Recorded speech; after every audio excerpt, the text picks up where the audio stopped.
Bonsoir à toutes et tous. Aujourd'hui, nous allons aborder la notion de la guérison.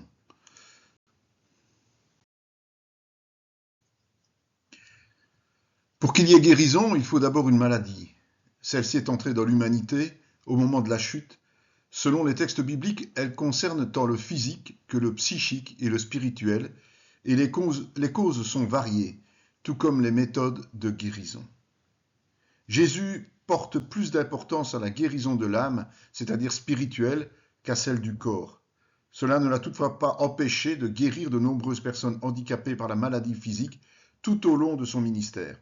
Nous devons donc agir de la même manière.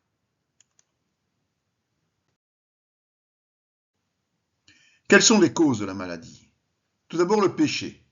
C'est la première cause, c'est-à-dire la désobéissance à la volonté de Dieu. Si dans ce cas-ci elle a atteint l'âme, le corps peut aussi être touché et encore plus l'esprit, rompant ainsi notre relation avec le Père.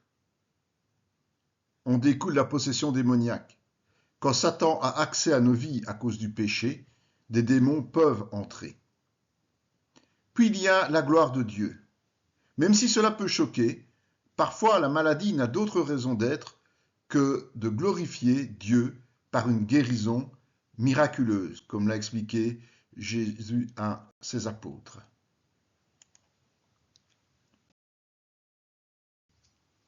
Pour nous garder sous la dépendance de Dieu aussi, comme Paul l'expliquait, il souffrait manifestement d'un problème récurrent et était conscient que ce problème lui permettait de demeurer humble malgré la charge ministérielle qui lui incombait parce qu'il devait régulièrement faire appel à Dieu.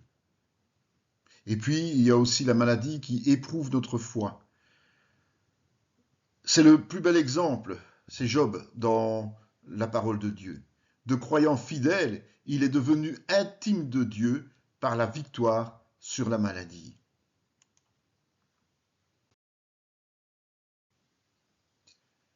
Chaque être humain est malade parce qu'il est pécheur, au moins au niveau spirituel. Il faut absolument le reconnaître pour demander la guérison. Cette condition provoque toujours un mal-être qui est difficile à exprimer. Et ce mal de vivre s'assombrit toujours plus. Les symptômes principaux sont la tristesse, la dépendance, l'oppression et l'aveuglement spirituel.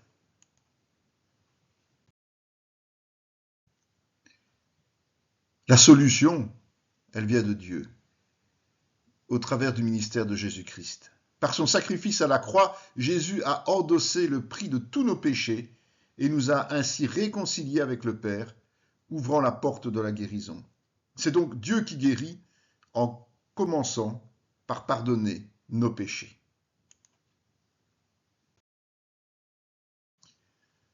En théorie, tout chrétien né de nouveau est susceptible de guérir les maladies. Mais il est toutefois conseillé de faire appel au ministère parce que ceux-ci sont aptes à discerner les causes de maladies liées au péché. Finalement, quel que soit le chrétien intervenant, c'est toujours Jésus qui guérit tous les types de maladies, pas l'homme.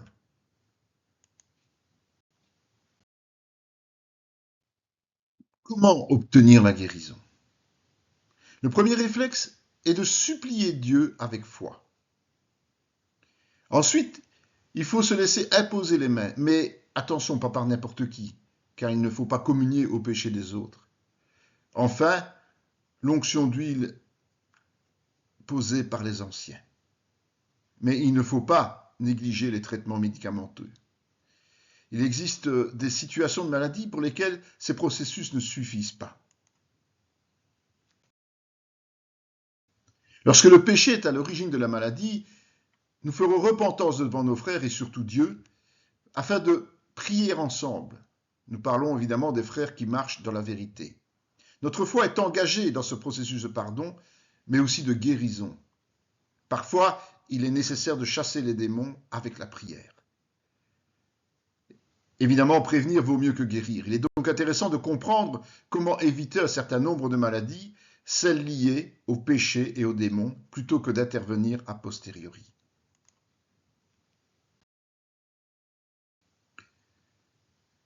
Jésus a payé le prix de nos péchés à la croix. Si faute il y a, la repentance est de mise. Cela est plus facile si nous dominons notre chair. Pour ce faire, il suffit d'obéir à Dieu et de le servir de tout notre cœur.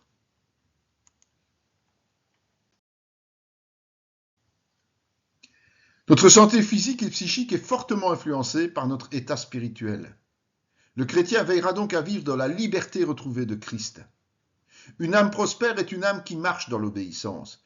Pour ce faire, nous éviterons de juger par nous-mêmes, mais nous nous soumettrons au Seigneur avec le plus grand respect. Nous profiterons ainsi de la joie initiée par le Saint-Esprit. Et quand bien même une maladie nous frapperait pour une autre raison, cette joie nous soutiendra bien plus efficacement que les lamentations.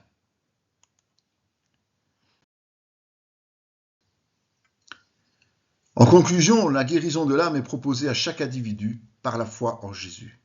Ensuite, la guérison du corps peut suivre si telle est la volonté de Dieu. Ainsi, aucune limite n'a été fixée. Même si le handicap date de très longtemps, gardons la foi.